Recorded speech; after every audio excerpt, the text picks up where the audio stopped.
Debe ser uno de los hombres que más sabe de leche de este país. Él es el presidente de Aproleche y vicepresidente de Confenagro. También podemos hablar de muchas cosas con Eric Rivera. Y le damos la bienvenida esta tarde, don Eric. Bueno, para mí es un placer estar aquí nuevamente, saludarlo a todos y sobre todo a tu público que siempre están atentos a ustedes todas las tardes. Tengo constancia de eso. Hay algo que se cae de la mata como primera pregunta. ¿Qué impacto tuvo Fiona en el sector ganadero y particularmente en el sector lechero? Mira, Fiona definitivamente ha sido un fenómeno que ha causado mucha destrucción por donde quiera que pasó, y sobre todo que el este es eminentemente ganadero y con una producción importante de leche, de carne, que se vio afectada no solamente el día del huracán con las destrucciones que causó, sino también varios días después pues se mantuvieron los problemas porque no se pudo, en el caso de la leche específico, ordeñar ni sacar la producción y muchas veces esas cosas no se entienden muy bien desde las grandes ciudades, pero 1 o 2 días que se pierden de leche en una provincia, por ejemplo, como de Mayor, puede representar hasta 10 millones de pesos distribuidos en muchos pequeños productores. Wow. Y es así, y eso pues estuvimos cerca de 3 días. Luego de los tercer día comenzó ya a normalizarse y la gente poder acceder a los centros de acopio y llevar su producción, pero luego queda pues la destrucción de palizadas, establos, los caminos de acceso, claro está, y algunas pérdidas en menos cantidad, pero algunas pérdidas de animales también. Pérdida de animales. Pasamos a la global.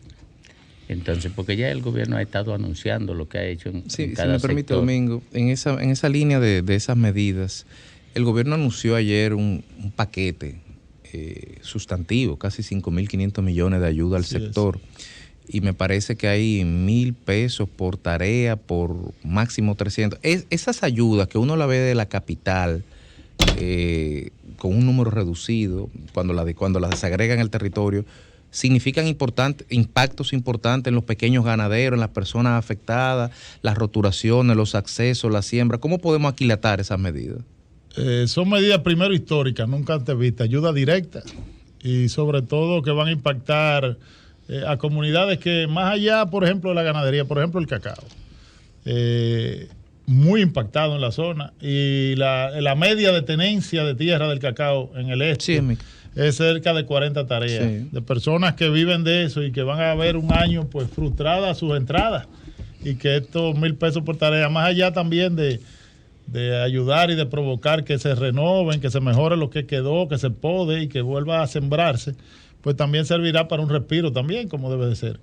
Y las otras medidas que anunció el presidente, como el tema del acceso al crédito, que fue muy preciso también en decir que solamente para tener acceso al crédito deben demostrar que tuvieron pérdidas, porque una de las limitantes de los bancos y el Banco Agrícola, que se rige por la misma ley de banco, porque muchas veces los pequeños productores no tienen forma de acceder a esas facilidades, pero el presidente en este sentido y en este caso pues instruyó a que solamente con la demostración de que sufrieron pérdidas esos pequeños productores pues se le diera acceso también para préstamos a tasa cero por 2.500 millones que fueron ordenados también.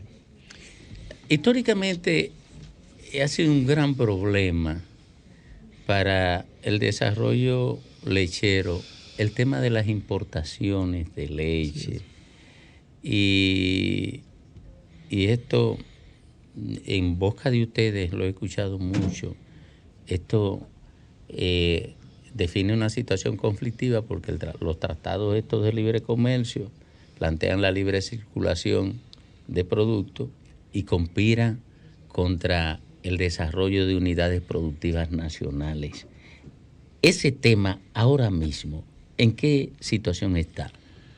Mira, si me permite, ya no solamente en boca de los productores, sino en boca de la sociedad en general, que vio en la pandemia cerrarse los muelles, puertos y aeropuertos y cerrar el país.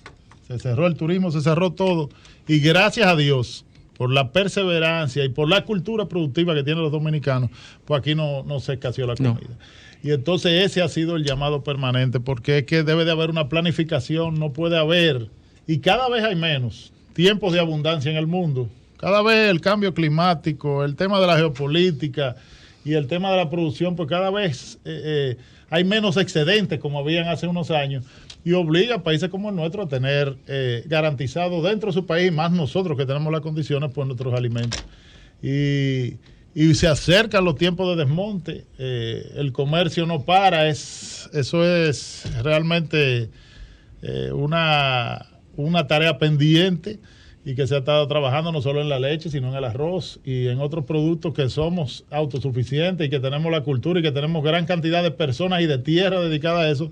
Pues hay que garantizar de alguna manera que esa apertura comercial no destruya eso, para después no vernos en el espejo de otras sociedades cercanas a nosotros, como es el caso de Puerto Rico, como fue el caso de Venezuela y el mismo Haití, que hasta un presidente norteamericano en algún momento, Bill Clinton, se hizo un mea culpa diciendo he quebrado la cultura, he desaparecido la cultura arrocera a mi país de los haitianos por vender el arroz de mi estado. Y eso pues son tragedias que en este caso y con sobre todo lo que tenemos ahora es que saber que esos tiempos se avecinan y que el mundo pues nos ha enseñado a que debemos de seguir manteniendo la producción al país sobre todas las cosas. Oye, la leche es de hecho un producto de consumo diario general.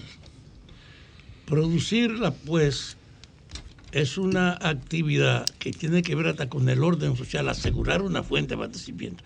Pero ¿tenemos capacidad para producir leche para ese consumo y para un uso industrial en el país? Sí, claro, la tenemos. ¿A qué se dedica en el uso industrial aquí la leche? Bueno, en el uso industrial aquí tenemos una gran industria transformadora de quesos.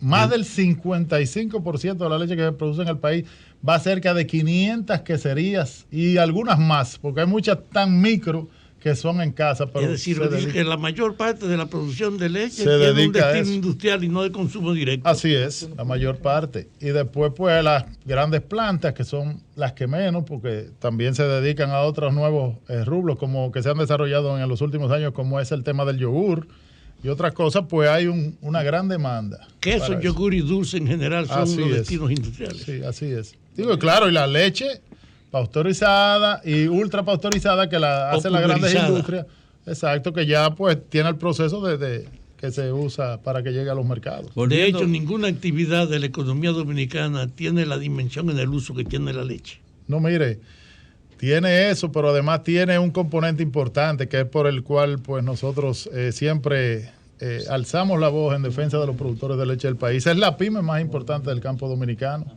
Cerca de 48,000 productores en el último precenso, distribuidos en prácticamente todos los municipios de este país. Tenemos 164 centros de acopio asociativos en el país para que el más pequeño de los productores nuestros, que la mayoría son de menos de 15 vacas, pueda tener acceso a mercados adecuados a las plantas del país.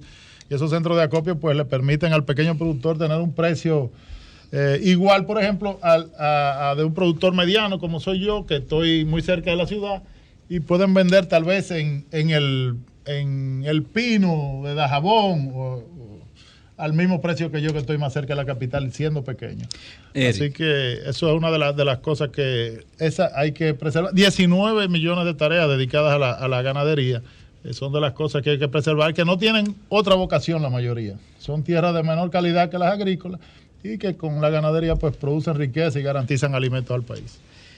He escuchado algunos técnicos quejándose de que hay productores pequeños que se quejan de la importación de leche en polvo. Entonces, quisiera que nos informe ¿qué cantidad de leche se consume en el país? Si tiene la información. Primero. Segundo, de ese total, ¿qué cantidad es importada? Sí. Mira, ahora estamos importando cerca del 50% del consumo. Cerca del 50% del consumo de la leche. Aquí en el país se producen 750 millones de litros de leche y una cantidad similar se importa. Ya sea en productos terminados como quesos y otras cosas, pero también en leche en polvo. Pero lo importante de esto es que desde hace muchos años en el país pues se dio una ordenanza a través de una ley en el 2001, de la ley 180-01 que crea el CONALECHE, que en ese momento los legisladores entendieron, vieron y estudiaron que el país tiene la capacidad de producir toda la leche que necesita. Y hay una ley que dice que deben de dársele las formas para que el país llegue a la autosuficiencia lechera. Pero es correcto de que eso desfavorece a los pequeños productores y ha llevado a situaciones de quiebra. Claro, y sobre todo con esta apertura comercial, que no solamente se importa el faltante, sino que ya hay una apertura para el que quiera, puede importar lo que quiera. De hecho, la actividad de más integración personal es la que usa la leche como materia prima. Así es. Nada es más que eso. Dos preguntas. Con relación un poco a la pregunta de Lenchi, se espera, o una de las cosas que se esperaban era que lo que era el desayuno escolar, esa demanda cautiva de millones de raciones de leche diaria. Miles de millones de pesos también. Exacto, debería ser un motorizador de la industria nacional, un estimulador. De hecho, el Estado ha facilitado siempre que los ministerios puedan comprar con X porcentajes y con menos restricciones de la ley 340. ¿Podemos suplir la demanda del desayuno o el desayuno escolar sigue siendo un negocio para los productores de leche europeos y norteamericanos? Esa es la primera pregunta. Y la segunda pregunta, en estos días el tema Haití es un tema recurrente y cuando hablamos de mano de obra ilegal siempre pensamos en las construcciones y obviamos que el sector agrícola, el ganadero, el cacaotalero, el cafetero, el arrocero, son grandes empleadores de mano de obra. ¿Qué se piensa hacer del sector para un poco nacionalizar la mano de obra de ese sector? Sí, mire, lo primero es que quiero informarles y anunciarles que desde este año escolar que recién se inicia, pues las licitaciones para poder vender desayuno escolar, dice en los pliegos de condiciones que la leche que se entregue debe de ser de producción nacional. Textualmente lo dice en los pliegos. Y ordena al CONALECHE, que es una institución que tiene un consejo de directores que lo encabeza el ministro de Agricultura de turno, tiene 2 representantes de los ganaderos, un representante de la industria transformadora y un representante hasta de los importadores, pues esa es la institución que va a certificar que las plantas que ganaron esas licitaciones y están despachando desayuno escolar, pues estén usando leche nacional. Excelente, y eso ha sido el logro número 1 que podemos mostrar para garantizar, importantizar el trabajo que se hace en la ganadería del país y además que el plan social sirva no solamente para beneficiar a los niños más carenciados de la sociedad, de las escuelas con alimentación, sino también que va a servir ese esfuerzo para motorizar economías rurales, que es también uno de los fines de esos planes sociales. Así que ese ha sido la principal logro desde ahora. Nunca se había hecho. Habían de diferenciación de precios, pero en tiempo de baja muchas veces preferían cobrar algo menos y hacer esas fórmulas y ligar aquí. Ahora eso está completamente prohibido. Leche de producción nacional para el desayuno escolar. Así dicen en los textos. Y la otra pregunta, pues claro, es un tema de la migración preocupante. Estamos viviendo en un momento difícil. Cada cierto tiempo tenemos, y no es para menos, el sector agropecuario pues usa mucha mano de obra. Y en muchas ocasiones, pues desde los gremios y esta vez pues también como parte del Estado, como asesor del presidente en materia agropecuaria, pues tenemos nuestras ideas, hemos buscado fórmulas y trabajamos eso de que se simplifique el tema de poder acceder a esa mano de obra con algún tema de organización, encargándoselo a productores para tener cierto control a los empleados por ese momento. Y estamos trabajando y estamos preocupados por eso. Y es bueno que se sepa que inclusive con eso, y es uno de los grandes retos que tiene este gobierno y el presidente, es devolverle al campo la importancia de que la juventud nuestra pueda pues permanecer en el campo, porque sea una actividad que no solo sirva para mejorar en el tema económico la familia, sino también socialmente pueda ir encadenándose y pueda volver a sentir ese orgullo por ser productor, que hay que hacerlo, porque hoy por hoy conseguir mano de obra en el campo es difícil. No necesariamente que la haitiana está sobrando, Después de la pandemia, yo personalmente no entiendo qué ha pasado, pero hay una dificultad real de acceder a mano de obra en nuestro campo. Sí, es que se han ido para el área turística porque la demanda ha sido abrupta.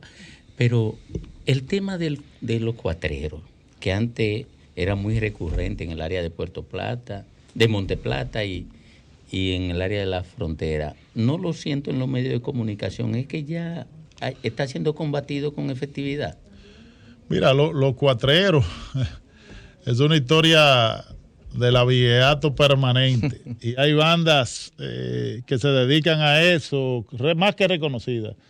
Y pues lamentablemente, igual que pasa en otros delitos que hay, cuando la policía hace su trabajo, por el tema de la legislación que tenemos, posiblemente llega más fácil esos tigres a su casa que el productor que fue afectado.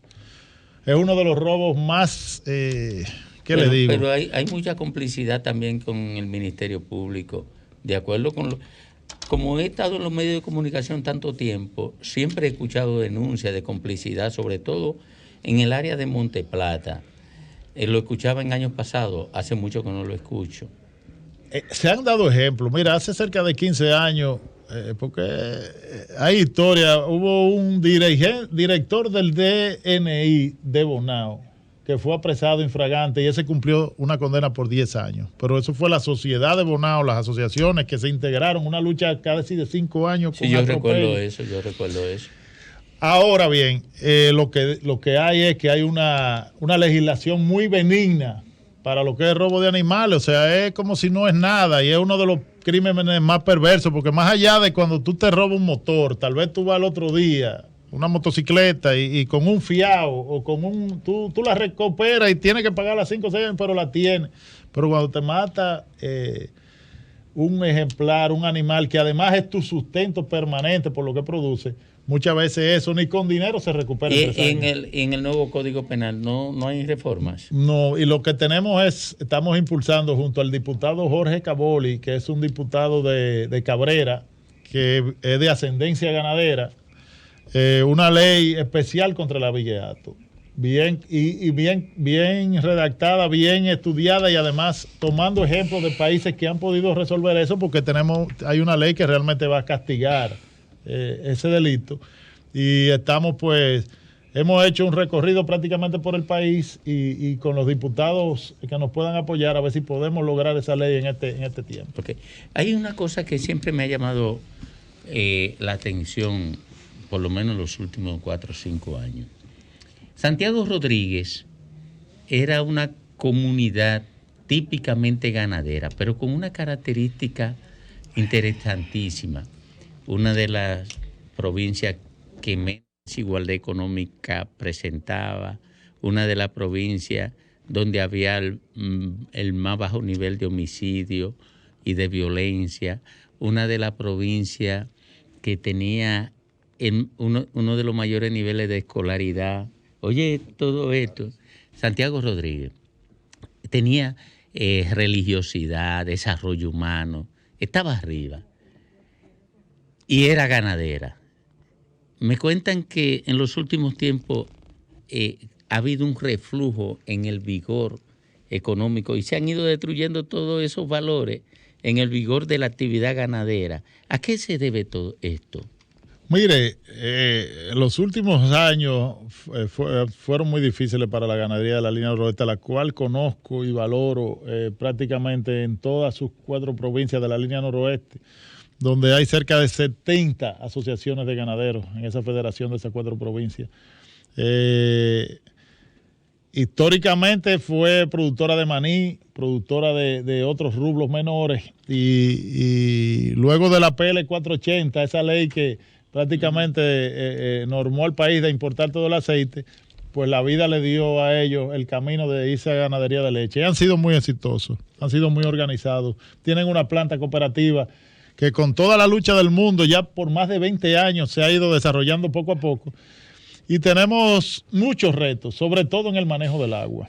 Es una zona que cada cierto tiempo es castigada por la sequía y eso pues nos obliga. Pero ahí estamos. Y es la capital de la leche aún hoy por hoy es Santiago Rodríguez. Y no se pueden sacar algún canal de la presa. No, pero están haciendo la presa ahí el lío de la presa ahí por eso. Ahí sí, es una de las. Okay. Sí, porque hay que ver que hay a futuro hay muchos retos, entre ellos seguir construyendo presas, seguir haciendo ese trabajo que va a beneficiar a muchas provincias, como son esas provincias de ahí de la línea noroeste. La ganadería de la línea noroeste vibra, es importante, tienen su planta funcionando, con las limitaciones propias de todo lo que es en un pueblo fronterizo salir adelante, muchas cosas, pero se están haciendo y ahora pues por instrucciones del presidente de la República hay un plan de mejoramiento ganadero en el país, que sin bulto, sin mucha bulla, hoy por hoy, todos los días se están interviniendo zonas, no solamente en genética, que es importante, que se está haciendo y se está inseminando y se está poniendo a los pequeños en cualquier sitio y en cualquier loma de este país. Hay acceso a tener semen de calidad con técnicos del Estado Dominicano, de la Dirección General de Ganadería, a través del programa Promegan, sino también que la principal base de la genética es el alimento, la comida, y también hay un programa Pasto en Mano a los pequeños productores que se le está arando y sembrando 50 tareas de tierra cada uno y enseñándosela a manejar con pastos mejorados para que podamos dar ese brinco de producir 5 litros de leche a 7, 8 litros de leche, que eso prácticamente va a ser un aumento de la producción importantísimo, de cerca de un 60 o 70% solamente con hacer pequeños ajustes.